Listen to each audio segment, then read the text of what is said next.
आयत से संबंधित तीसरे क्लास में आज हम लोग जानेंगे कि एक आयत के चारों तरफ एक चौड़ा रास्ता है, उसका क्षेत्रफल कैसे निकाला जाए। तो यहाँ सवाल है, एक आयताकार बगीचे की लंबाई 50 मीटर है। लंबाई कितनी है? 50 मीटर। चौड़ाई 20 मीटर और इसके बाहर चारों ओर 7 मीटर का चौड़ा रास्ता है। तो रास्ते का क्षेत्रफल निकालना है। तो सवाल को डायग्राम से पहले समझेंगे कि क्या ये कहना चाह रहा है।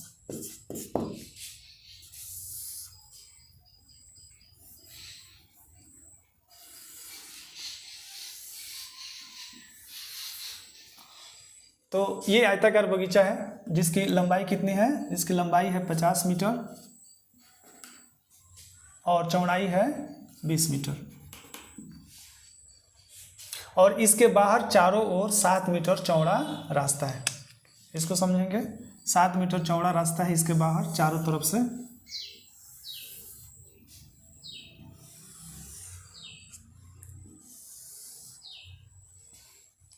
ये जो रास्ता है लंबाई की तरफ से भी 7 मीटर है और चौड़ाई की तरफ से भी 7 मीटर है। यहाँ भी 7 मीटर है और चारों तरफ से मतलब 7 मीटर का चौड़ा रास्ता है। तो रास्ते का क्षेत्रफल निकालना है। तो ये रास्ते का क्षेत्रफल है, इसी को हम लोग को निकालना है। ये चीज़ हम लोग को निकालना है। तो सबसे पहले हम लोग क्या करेंगे? सबसे पहले आयताकार बगीचे का क्षेत्रफल निकाल लेंगे और उसके बाद बगीचे का क्षेत्रफल निकल जाने के बाद तब रास्ता सहित आयताकार बगीचे का लंबाई निकाल लेंगे, चौड़ाई निकाल लेंगे और तब पूरे का क्षेत्रफल निकाल के उसमें से बगीचे का क्षेत्रफल माइनस कर देंगे तो ये आंसर आ जाएगा। तो चलिए समझते हैं। डायग्राम समझ में आ गया होगा। चलिए हल करके आगे देखते हैं। तो बगीचे की आयताकार बगीचे की लंबाई लिख लेंगे। यहाँ लिखेंगे,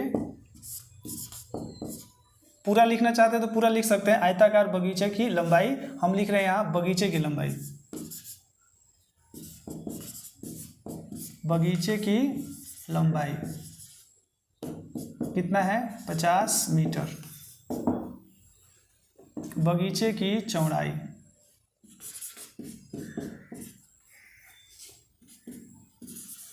20 मीटर। तो बगीचे की लंबाई मिल गई, बगीचे की चौड़ाई मिल गई। अब हम लोग निकाल लेंगे बगीचे की चौड़ाई। इसलिए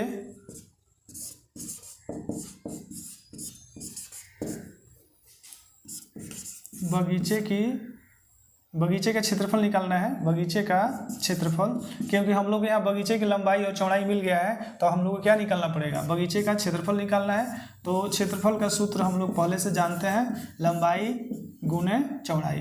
तो लंबाई है कितना? 50। चौड़ाई है कितना? 20। इसे हम लोग गुना करेंगे, 5 दूना 10, 2 जीरो और बैठा देंगे तो ये हो गया 1000 मीटर स्क्वायर। तो जो हमारा बगीचा था पहले डायग्राम में जो बताए थे, तो बगीचे का जो क्षेत्रफल है, पूरा बगीचा के क्षेत्रफल जो हमें मिल गया है कितना? 1000 मीटर स्क्वायर। अब बगीचे के क्षेत्रफल मिल गया। अब हम लोग फिर से सवाल को नए सिरे से बनाएंगे। अब लंबाई जो है, जितनी लंबाई है कितनी है? लंबाई है 50 मीटर। इसमें हम लोग 7 और ऐड कर देंगे चारों तरफ से। चौड़ाई में, लंबाई में, सभी में हम लोग ऐड करके तब बनाएंगे। तो अब लिखेंगे, अब रास्ता सहित लिखना है। रास्ता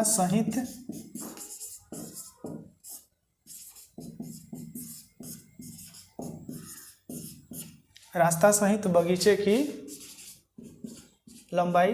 पहले बगीचे की लंबाई कितनी थी? 50 मीटर। अब उसमें हमें जोड़ देना है। यहाँ जो लंबाई है इधर बढ़ जाएगी 7 मीटर और इधर भी बढ़ जाएगी 7 मीटर। तो 7 + 7, क्योंकि किसी भी आयत में लंबाई 2 होती है दोनों तरफ से और चौड़ाई भी दोनों तरफ से होगी तो 2 हो गया। अब लिखेंगे रास्ता सहित बगीचे की चौड़ाई। तो बगीचे की चौड़ाई पहले कितनी है? 50 मीटर न 20 मीटर और +7 + 7। अब यहाँ हम लोग सोचेंगे कि +7 + 7 क्यों किया गया? क्योंकि लंबाई जो यहाँ तक था ना, पहले लंबाई यहाँ तक 50 है तो इधर बढ़ गया 7, इधर भी बढ़ गया है 7, इसलिए +7 + 7 2 बार 7 लिखा गया। और चौड़ाई में भी यहाँ तक कितना था? 20 था। अब इधर फिर बढ़ गया कितना? 7 और इधर भी बढ़ गया है 7, तो दोनों तरफ बढ़ा है। इसलिए चौड़ाई में हम लोग लिखेंगे 7 + 7। तो इसको हल करेंगे तो फाइनली कितना हो जाएगा? 50 और 14 64 हो जाएगा, 64 मीटर। तो लंबाई हमें मिला 64 मीटर और चौड़ाई मिल गया है 7 दूना 14, 20 और 14, 34 हो जाएगा, 34 मीटर।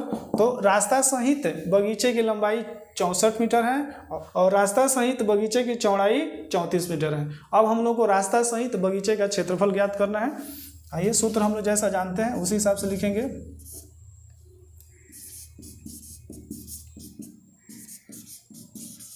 रास्ता सहित बगीचे का क्षेत्रफल, सूत्र हम लोग जानते हैं लंबाई गुने चौड़ाई। तो लंबाई कितना है 64 और चौड़ाई है 34। इसे हम लोग गुना कर लेते हैं, गुना करके यहाँ लिख देंगे 64 34, 4 चौके 16 के 6, हाथ में 1, 6 चौके 24, 1 25, 3 चौका 12, 6 तियाँ 18, 1 19, 6 5 2 7, 9 2 11, 1 1 2, 2176 वर्ग मीटर या मीटर स्क्वायर। तो ये रास्ता सहित बगीचे का क्षेत्रफल हो गया। और पूरे बगीचे का क्षेत्रफल कितना है 1000 मीटर स्क्वायर और रास्ता लेकर इतना है। तो यहाँ सवाल में क्या पूछा है, सवाल में पूछा है कि केवल रास्ते का क्षेत्रफल निकालना है। तो रास्ते का क्षेत्रफल निकालने के लिए हम लोग उसमें से माइनस कर देंगे तो रास्ता का क्षेत्रफल निकल जाएगा। अब हमें रास्ते का क्षेत्रफल निकालना है। तो रास्ते का क्षेत्रफल निकालने के लिए हम लोग ये टोटल जो है रास्ता सहित बगीचे का क्षेत्रफल माइनस बगीचे का क्षेत्रफल, तो जो जगह बचेगा वो केवल रास्ता का क्षेत्रफल बच जाएगा। इसलिए रास्ता का क्षेत्रफल बराबर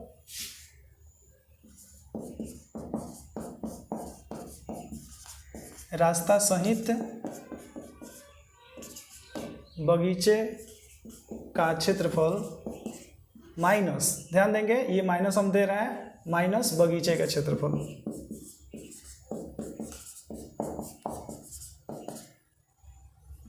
क्योंकि ये एक ही लाइन में लिखा जाना चाहिए, थोड़ा सा जगह की इशू है इसलिए इस तरह से लिखा गया है।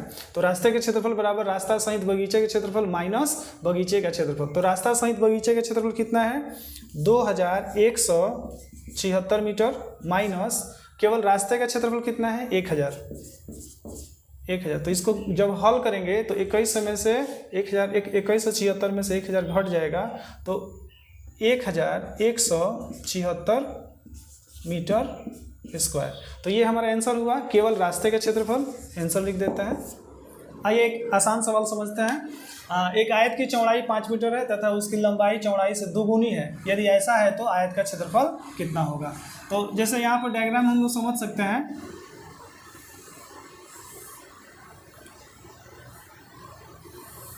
ये एक आयत है और बोला गया है कि आयत की चौड़ाई कितनी है। आयत की चौड़ाई है 5 मीटर। ये है आयत की चौड़ाई 5 मीटर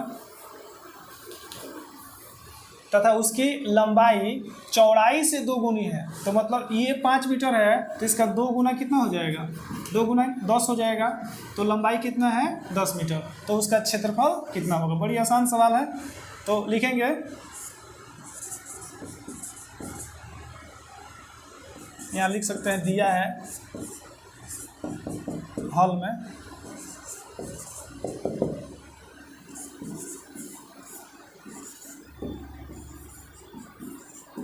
आयत की लंबाई, पहले आयत की चौड़ाई दिया है तो उसको लिखते हैं आयत की चौड़ाई कितना 5 मीटर, आयत की लंबाई चौड़ाई से 2 गुना। ये चौड़ाई है 5 मीटर, इसका 2 गुना। तो 2 गुना कितना हो जाएगा 5 गुना 10 मीटर। तो लंबाई मिल गया, चौड़ाई दिया हुआ था। तो ऐसा है तो उसका क्षेत्रफल निकालना है। तो क्षेत्रफल निकालने के लिए बड़ी आसान है, इसलिए आयत का क्षेत्रफल बराबर लंबाई गुने चौड़ाई। तो लंबाई कितना है 10 मीटर और चौड़ाई है कितना 5 मीटर। तो कितना हो जाएगा 10 × 50 मीटर स्क्वायर आंसर। आइए एक और आसान सवाल को समझते हैं। क्वेश्चन नंबर 3 में किसी आयताकार मैदान की लंबाई, ध्यान देंगे, आयताकार मैदान की लंबाई चौड़ाई से 4 मीटर अधिक है, मतलब जितनी चौड़ाई है उससे लंबाई कितनी अधिक है, 4 मीटर अधिक है। यदि उस मैदान का क्षेत्रफल 480 वर्ग मीटर हो तो मैदान की वास्तविक जो चौड़ाई है, जो यहाँ नहीं दिया है, उसको निकालना है। आइए डायग्राम्स के माध्यम से इस बात को समझते हैं।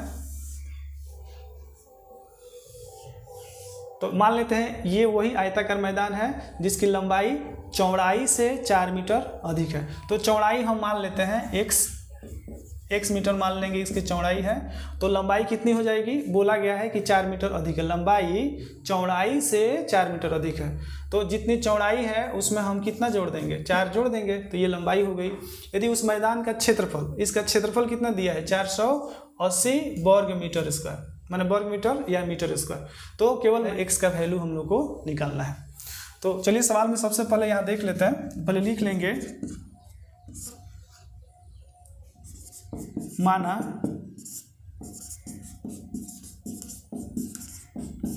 आयताकार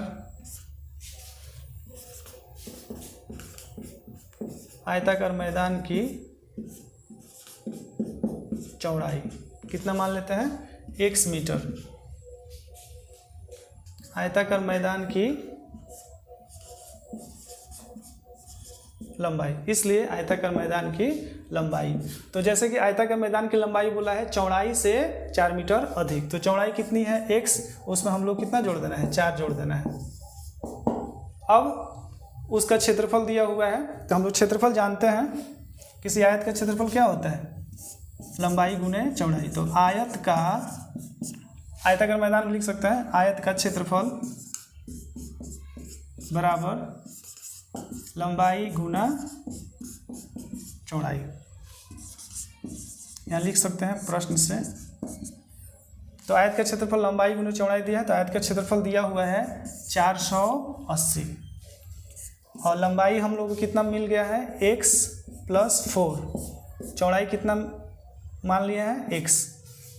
और इसका हम लोग जो है इसका हल करेंगे, 480 इसको गुना कर लेंगे, बीजगणित के गुना, x में x के गुना करेंगे तो हो जाएगा x², और 4 में x का गुना करेंगे तो हो जाएगा 4x। टोटल ट्रांसफर कर लेते हैं 480 को, तो ये हो जाएगा x² + 4x, ये प्लस 480 है तो इधर चला गया है तो -480, और बाएं तरफ कुछ नहीं बचा है तो यहाँ लिख लेंगे 0। अब इसका हम लोग फैक्टर निकाल के इस सवाल को हल करेंगे, बिना फैक्टर निकाले ये सवाल नहीं बनेगा। अब यहाँ पर जो सवाल आ गया है x² + 4x - 480 = 0, तो अब बिना फैक्टर बनाए, मिल्टन फैक्टर बिना बनाए, ये सवाल जो गुणनखंड हल किए बिना हम लोग x का मान नहीं निकाल सकते हैं। तो इस सवाल को ठीक से समझने के लिए पहले गुणनखंड सीखना जरूरी है। तो गुणनखंड चलिए समझा देते हैं, इसके पहले वाले क्लास में हमने गुणनखंड पढ़ा दिया है, तो आप जाके उसको गुणनखंड वाला वीडियो देख सकते हैं ताकि गुणनखंड का पहले से अच्छा नॉलेज हो जाए, तभी इस सवाल को समझेंगे। चलिए यहाँ पर आज हम अभी समझाने का प्रयास कर रहे हैं, देखिए समझ में आ जाए तो आपके लिए बनाना आसान हो जाएगा। तो यहाँ 480 लिखा हुआ है, अब यहाँ पर माइनस का चिन्ह है, मतलब सवाल में क्या बोला है कि घटा कर हमको 4 लाना है। अगर यहाँ प्लस का चिन्ह होता तो जोड़ कर हमको 4 लाना था, लेकिन माइनस का चिन्ह है। देखिए ये अचर पद है, ये x का गुणांक है और ये x² का गुणांक है, तो केवल अचर पद को हम लोग गुणनखंड करके तोड़ेंगे और हमको कितना लाना है, घटा कर लाना है 4। यहाँ प्लस होगा तो समझेंगे जोड़ के लाना है, और माइनस है तो मतलब घटा के लाना है कितना, 4। तो चलिए ये अचर पद को पहले तोड़ के देखते हैं। 480 है, इसे तोड़ेंगे गुणनखंड, 2 दूना 4, 2 चौका 0, 2 से तोड़ेंगे तो बार 2 से तोड़ेंगे तो 6, और फिर 2 से 2 तिहाई 6, और फिर 3 से, फिर 2 से 2 पचे 10। तो अब हमें इसका जोड़ा बना के उस हिसाब से दिखाना है कि कितना घटाने से ये 4 आएगा। तो 2 दूना 4, 4 दूना 8, 8 दूना 16, और ये 16 हो गया यहाँ तक, 3 दूना 6, 6 पचे 30, नहीं आ रहा है। फिर से तोड़ते हैं, 5 5 3 15, एक साथ रहेगा ये, 5 3 15, 2 दूना 4, 4 दूना 8, 2 16 दूना 32, फिर भी नहीं हो रहा है। 2 दूना 4, 4 दूना 8, 8 3 का 24, इस 3 को एक साथ रखते हैं, 2 दूना 4, 4 पचे 20 आ रहा है। तो किसको किसको एक साथ रखेंगे तो आ जाएगा, यहाँ फिर से बता रहा है, 2 दूना 4, 4 दूना 8 और 8 त्रिका 24, ये एक साथ रहेगा। 2 दूना 4, 4 दूना 8 त्रिका 24, तो ये 24 हो गया। और ये 2 और 2, 2 दूना 4 और 4 पच्चे 20, ये एक साथ रहेगा। तो इस तरह से 24 में से 20 घटाने से कितना आता है? 4 आता है। तो आइए हल करते हैं। एक्स स्क्वायर प्लस यहाँ लिखेंगे 24 minus 20 is equal to x. यहाँ अपने मन से नहीं लिखना है कि कोई भी अंक घटा के हमको इतना ला देंगे, यहाँ गुणनखंड तोड़ के लिखेंगे। तो 24 माइनस 20 आया है, तो 24 में से 20 घटाएंगे तो 4 आ ही जाएगा। और बाकी जो है वो ज्यों का त्यों लिखेंगे। जैसे एक्स स्क्वायर के गुणांक ज्यों का त्यों लिखाया, अचर पद ज्यों का त्यों लिखा गया, और इसी को हम लोग को घटा के यहाँ लिखना था। 24 में से 20 घटाएंगे 4, और एक्स जैसा है यहाँ पर एक्स लिखा गया। अगले लाइन में देखते हैं एक्स स्क्वायर, अब इसका तोड़ेंगे एक्स से, तो ये हो जाएगा 24x माइनस 20x माइनस 48 0 480 बराबर 0। अब इसका हम लोग क्या करेंगे? कॉमन फैक्टर बनाएंगे, कॉमन ले लेंगे जोड़ा बना के। जब तक जोड़ा नहीं बनाएंगे तब तक कॉमन फैक्टर हम लोग नहीं बना सकते। तो यहाँ जोड़ा लग गया, इसमें से क्या कॉमन जाएगा? x कॉमन जाएगा अधिकतम, यहाँ बचेगा x प्लस 24। इसमें से माइनस कॉमन ले लिए, ये 20 है और 20 इसमें भी छुपा हुआ है, तो हम लोग 20 कॉमन ले लेंगे, ये x रहेगा। चूँकि माइनस बाहर है तो अंदर का चिन्ह क्या हो जाएगा? बदल जाएगा। और 20 से जैसे भाग देंगे 480 में तो 24 आएगा। तो 24 दूना 48 0 280 आ गया। तो अब हम लोग देख पा रहे हैं कि यहाँ पर ये जो ब्रैकेट में है x प्लस 24, तो सेम आ गया। इन दोनों के बदले में हम लोग एक ठो लिख देंगे, एक लिख देना है। ये है x प्लस 24, अब जो छूट गया x माइनस 20, ये छूट गया तो इसको लिख देते हैं x माइनस 20 बराबर में 0 था।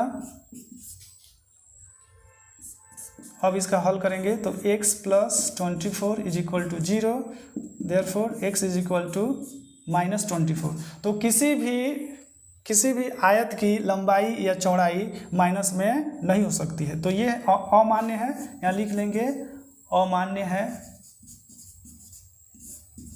मतलब ये संभव नहीं है, ये असंभव है। अब दूसरों को निकालते हैं, इसके ठीक नीचे हम यहाँ लिख रहे हैं अथवा x minus 20 is equal to 0, therefore x is equal to 20। तो अब हमें क्या लिखना है? हम लोग क्या माने थे? x का वैल्यू क्या माने थे? चौड़ाई माने थे ना। इसमें क्या निकालना है? मैदान की चौड़ाई कितनी होगी। तो हम लोग अंत में लिख लेंगे, यहाँ पर लिख दे रहे हैं, आप जो है इस सवाल के ठीक नीचे लिखिएगा। अतः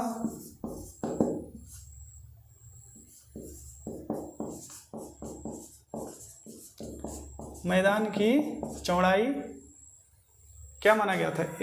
x, तो x का वैल्यू कितना आ गया? x का वैल्यू आ गया है 20, तो 20 मीटर आंसर।